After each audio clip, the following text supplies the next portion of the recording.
Hey everybody, welcome back to the Let's Make Food from Food Kitchen. Today we're going to get messy and make tomato paste. Why tomato paste? Well, let me tell you. Couple of reasons. One, you get to control what's in your food. Two, when we make recipes down the road, we're going to use tomato paste and we would like to build up our pantry, and we're going to do that by making our own tomato paste to keep in it. We're going to talk about different types of tomatoes, why you would use them, different types of cooking methods, and storage methods. Those are the three things we're really going to cover today. So let's start going over what I've got here in the kitchen. I have obviously my cutting board and my knives. The knives are a little specific.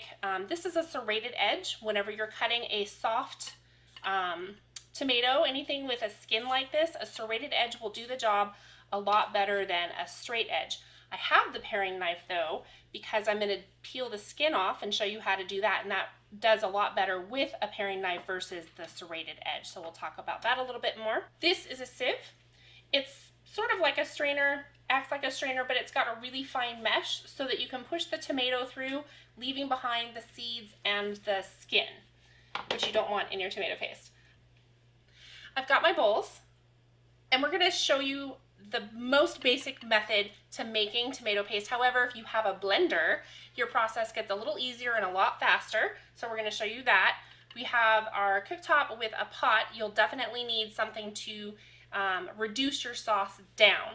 And I believe that covers our tools, but it doesn't cover our storage. So we have options for storage. You can your paste for later use, which is good up to about a year. And then this is a silicone cube tray, kind of ice tray.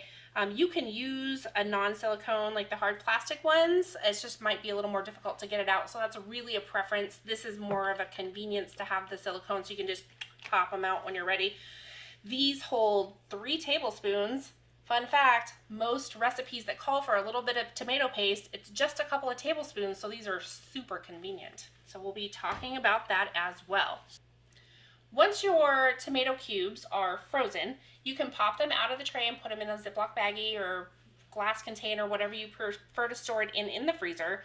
As long as it's nice and tightly sealed, it should last for about 9 months in your freezer. If you store it in your refrigerator and haven't put it in a canning jar and canned it or frozen it, you can still store it in the fridge if you think you're going to use all the tomato paste that you've made within a week, and it'll last about that long. Let's get started by talking about tomatoes. The tomatoes you want to select are going to be meaty and have few seeds in them. Roma tomatoes are a perfect example of that. Other tomatoes you can use are San Marzanos. You can use Big Mama, Little Mama. You can use Amish paste tomatoes. You can go to the store if they don't have it. You can order seeds and grow them depending on what your goals are. I tried growing tomatoes this year. Didn't quite work out. I got a few. Maybe next year will be my year. So for today, we're using Roma tomatoes. I have 16 pounds, which is a pretty good amount.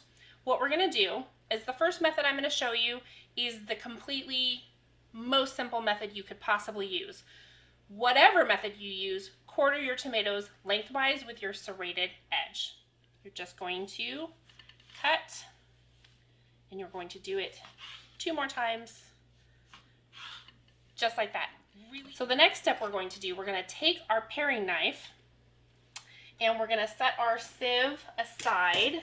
We want our little discard bowl. I'm going to move this a little closer.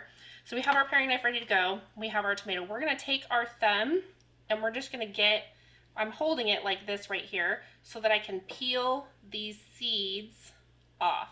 You want to keep your flesh of your tomato. Okay? So I'm making a mess all over my cutting board. There's that part.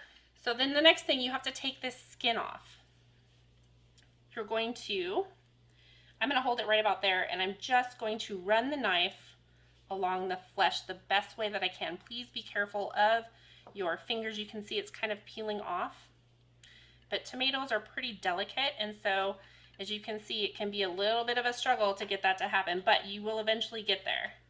You want to save as much of the flesh as you can because that's where your paste comes from. There's a little piece of skin that I missed right there, and I'm just going to keep trimming it off until I'm done. So That was the first side. I'm going to take the second side, and I'm just literally digging my nails into the skin to try and hold it. And as you can see, it's kind of cutting, so I'm just going to start it again, flip it over. If you've ever filleted a fish, think of it like that. It's just more delicate. So it's okay to go back and then try and scrape off as much of this flesh as you can. And then take your skin and put it in your discard bowl. So this one's good. This piece has, I can feel there's enough flesh on there to make it worth it, because again, the paste comes from the flesh, and the more flesh you have, the more paste you'll end up with. And then we're gonna move on to the second preparation. We are gonna keep slicing our tomatoes, and if you find spots, like you can cut off your tips if you want to, but you see these little spots right here?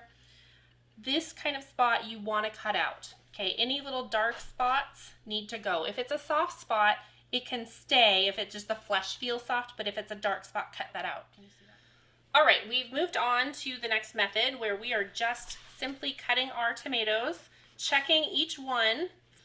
We're just gonna keep on cutting tomatoes. Make sure that you've washed them. I always pre-wash everything before we do any taping to save some time. You don't really need to see my backside washing some dishes. As you cut these, you can just put them right into the blender. You don't need to take any of the skin off. We'll deal with that in our sieve. So I'm going to keep cutting tomatoes until that blender is basically to the top. Pretty simple. You can use other types of tomatoes. You're just not going to get as much paste out of them if you use something like a beefsteak, because they have a higher water content.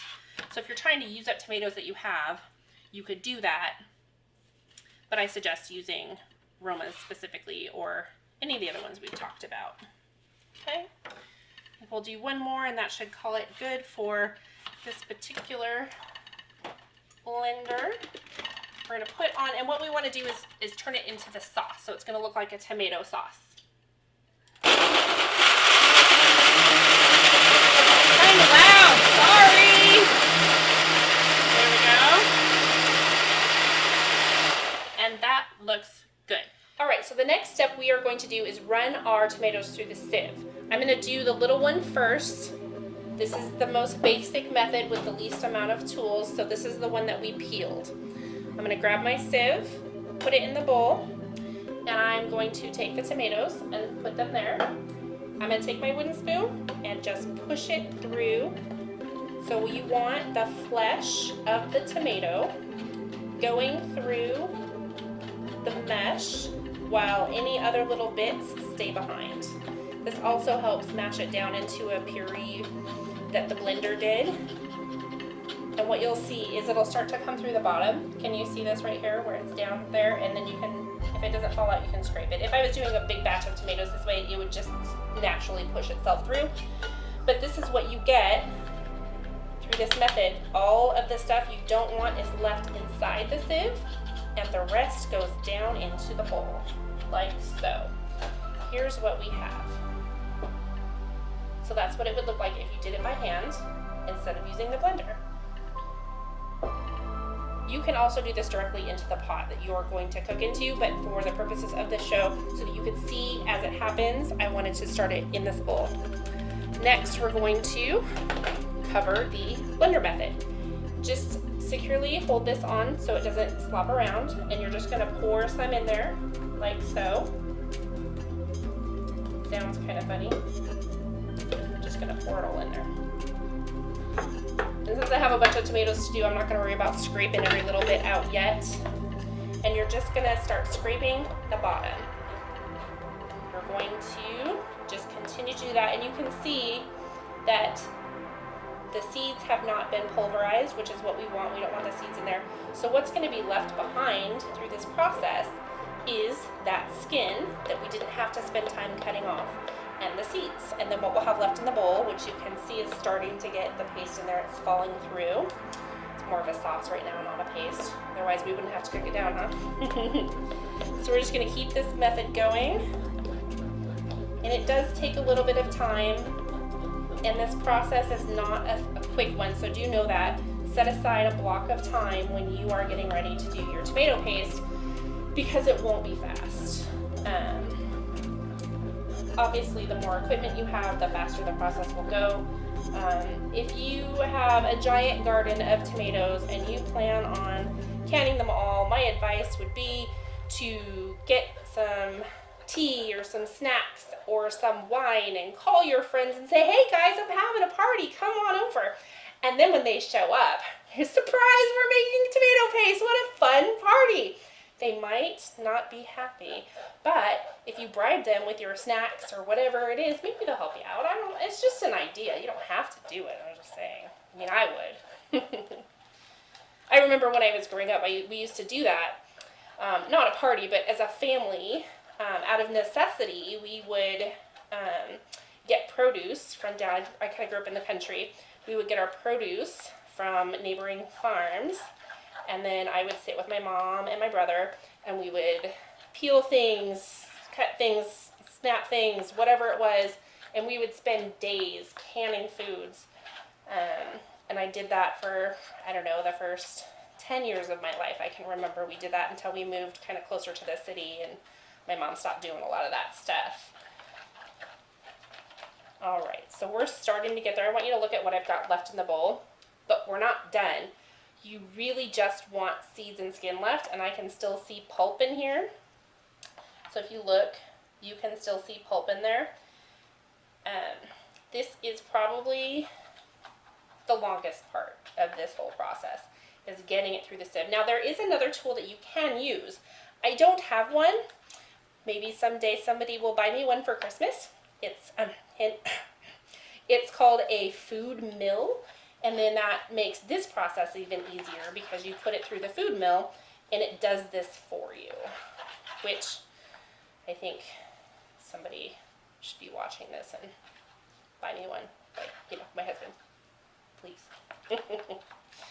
But for today, I don't have one, so we're going to keep doing this and pushing and pushing and pushing. Your arms are going to get tired. You're going to adjust how you hold your spoon. You can move how you which hand things are in, whatever you got to do to get this through.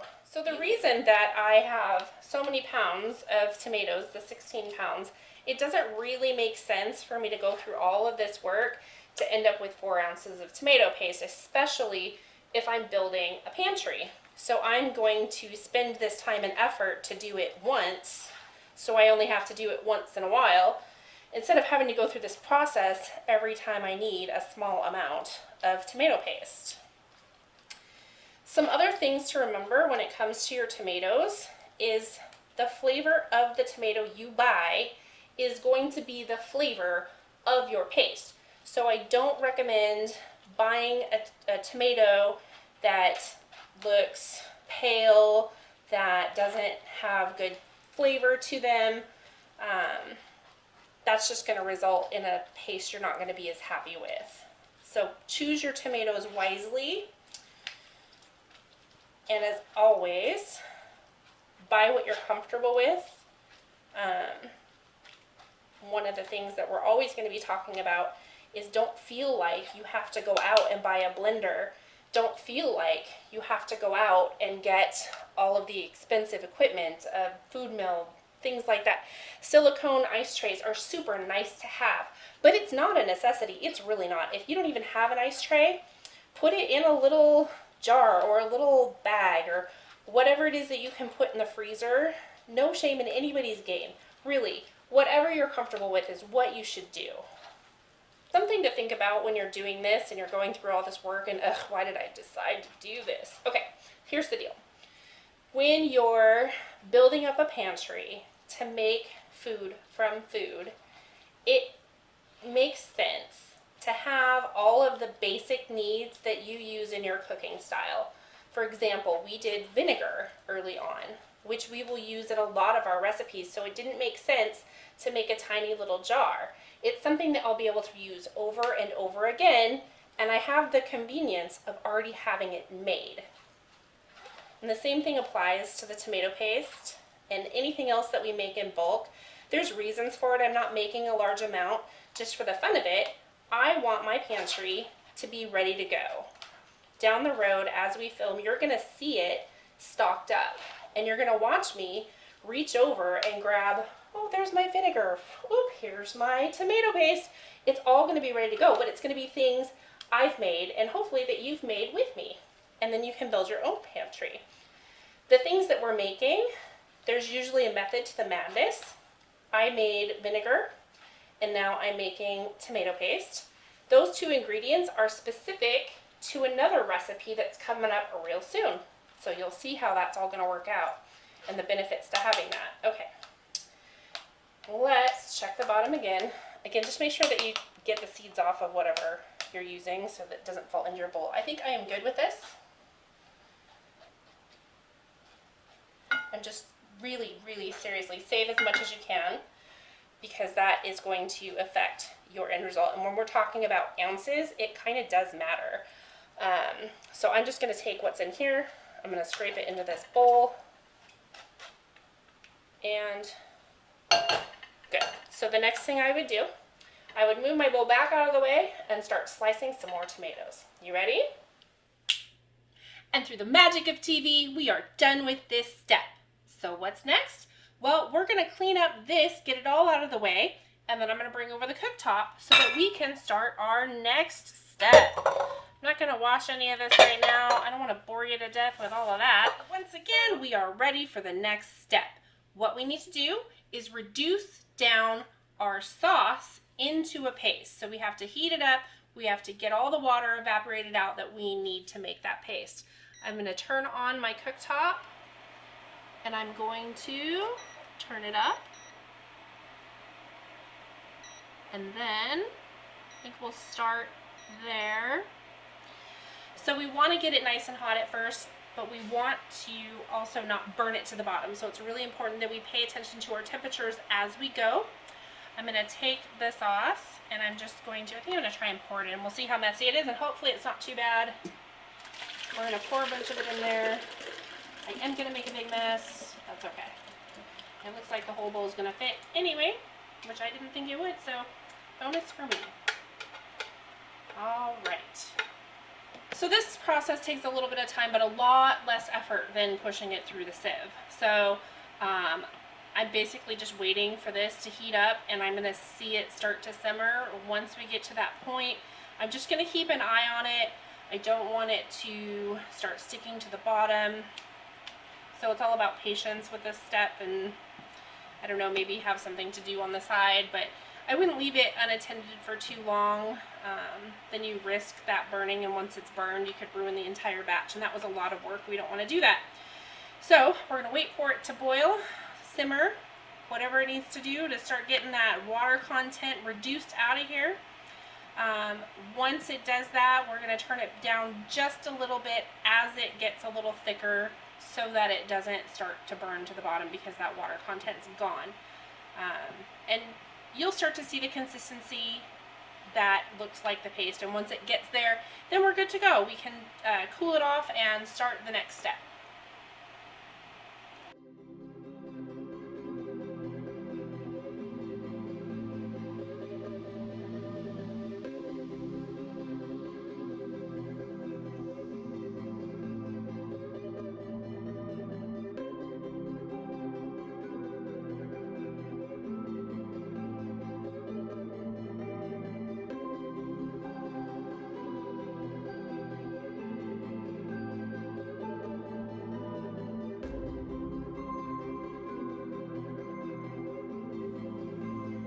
Fast forward and we are done. Our tomato paste is complete except storage. So let's get out what we've done and I can show you our finished product. Got it stored here in the fridge and I have, there's 1, 2, 3,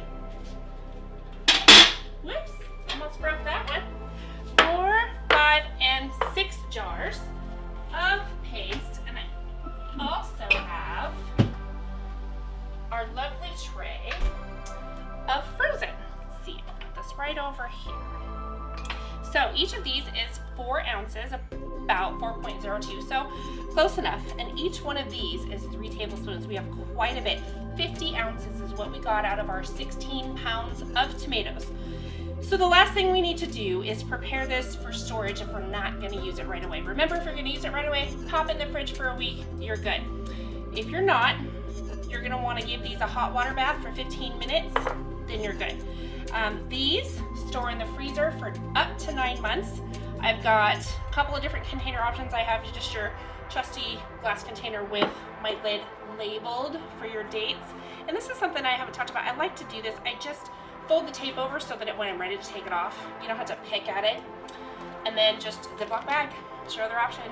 What it is, what your date is. I also wrote the measurement on there so I don't go, was it 2 tablespoons or 3 tablespoons? I don't remember. But if you write it on your bag, you'll remember. So we're just gonna easily pop these out of here.